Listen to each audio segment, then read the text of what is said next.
Right guys, welcome back to the Let's Play on Streets of Rage 4. So we're on stage 5, but if you notice guys, straight away our score's been reset. Basically, Briggs' connection wasn't reliable on that day and we had to restart it. However, lucky enough on this game, you can pick up from where you left off. There is a save menu, and if you are a 90s kid, that's a big thing on that arcade, because back in them days, you know what I'm talking about.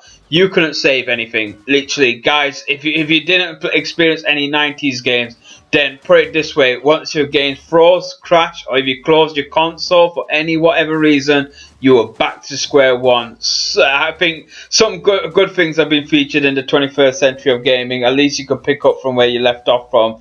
So yeah, I could see some people would get annoyed with if they did play the game for a while and then they had to reset the game for whatever reason. That happened to me so many times. But anyway, we're over here in a new stage.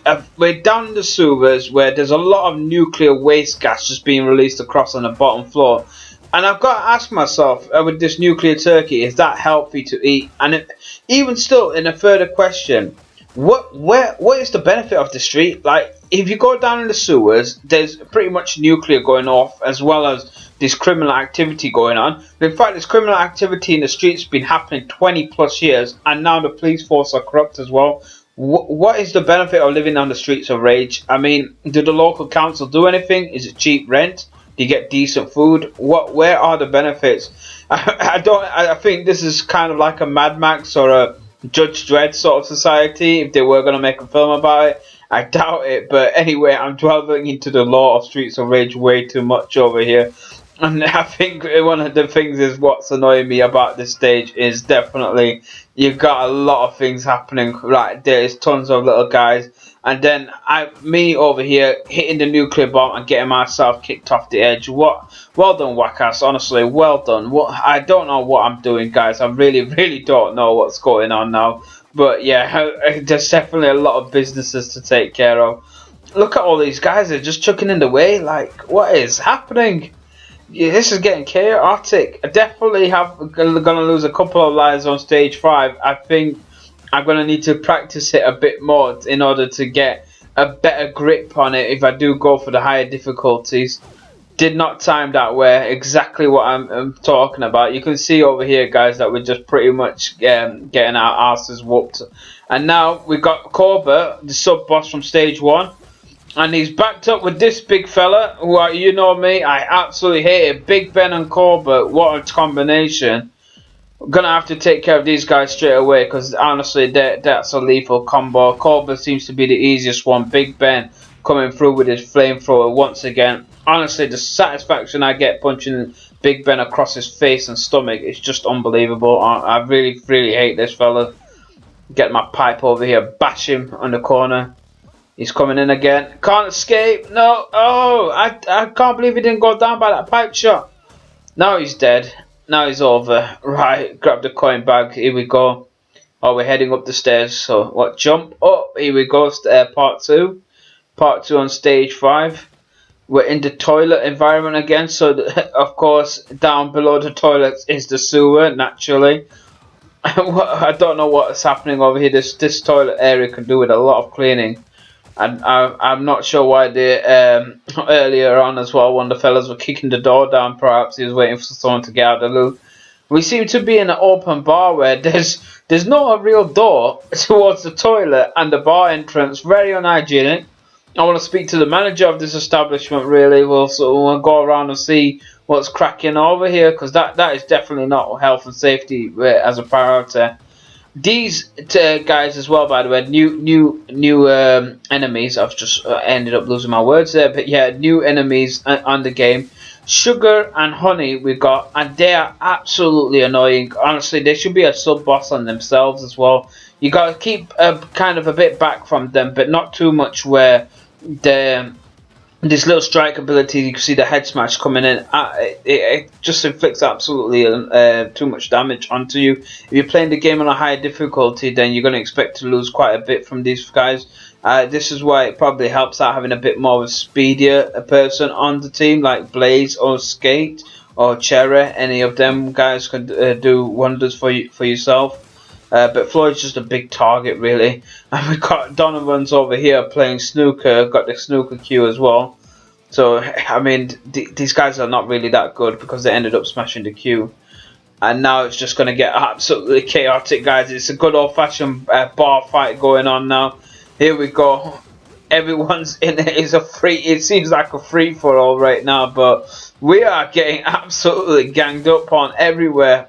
Like that is absolutely cheating as well. You got Sugar and Honey coming in from one side and targeting both areas, so you can't really escape their attacks as well. One thing I also think about Sugar and Honey, they, even if you get close up, you can see that they can do the kick attacks as well. They got quite powerful close attacks. They really are deadly enemies to go up against. I think by far, in terms of the new enemies, they're the ones that you want to watch out for the most as well. As long with them, please right guys, the ones that wear have the shields, they are dangerous too. But by the way, we've got Rue in the background. Those of you who played Streets of Rage 3, you might remember Rue. He was an absolutely useless character, but you can unlock him as well. Seems to be serving up drinks these days, so he definitely has moved on forward. At least somebody has moved on in the streets. At least somebody's doing something different. And speaking of flashback, we've got Barben, the boss from Streets of Rage 2 Stage 1 boss. And he's about to get absolutely manhandled. Well, I think he's going to give us the handling at the first. But yeah, he seems to be not switching off as his job. I did say I wanted a word with the manager earlier on, so let's go, Bob. And I can see that he's not really switched careers. He's still a bartender. Let's have a go, Bob, and see what we got over here. Got a lot of these mini enemies as well. Just it's going everywhere. I think you got to take care of the small guys first before you focus on Barben. But one thing it is, guys, Barben's definitely stepped up his plate. Like in the previous games, if you were Max in Streets of Rage 2, you can absolutely manhandle Barben easily. You can grab him into a corner, push him aside, continue on doing jump grapple attacks, and he was pretty much dead on instant. There was no way that Barben could escape. But on this game, they seem to have fixed it up. He's got a lot more dangerous attacks. I think it's because some of his attacks are charged up a bit more as well.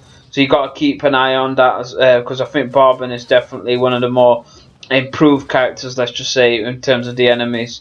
He's coming in quite lethally. A good combination. Briggs has got the full special over there. I've just pretty much got hit on. Barben, look, he takes a pipe shot, flung it at him, and he's still standing. He is absolutely lethal, honestly. But got him down to quarter of his health. He's charged up them kicks. Look at that. That is just spamming. Come on, you can't do that. But like that is too much of that is too much spamming. There's a spam bot going on over here. Good grapple again. Getting that right timing on him. Again, we've got some grapple moves on him. It's not long to go now. About 10% of his life left. Can I survive with that one little shot I've got left? Yep, we've done it. Good shot over here. What a work. One pipe hit. Boom! Bring him down to the floor. What a way to beat down somebody. I do not think we're going to get a good grade over here. Yeah, it's a C. Damn. Well, at the end of the day, we did lose a couple of lives. But stage 5 is cleared, guys. So, we're moving on forward. Next stage, stage 6 is halfway through the game. Let's get on to the cutscene. It seems that Axel's getting hold of one of the back. And he's just moving on. He's moving on forward live. So, we're in Chinatown next time. I'll see you guys over there for part 6. Peace.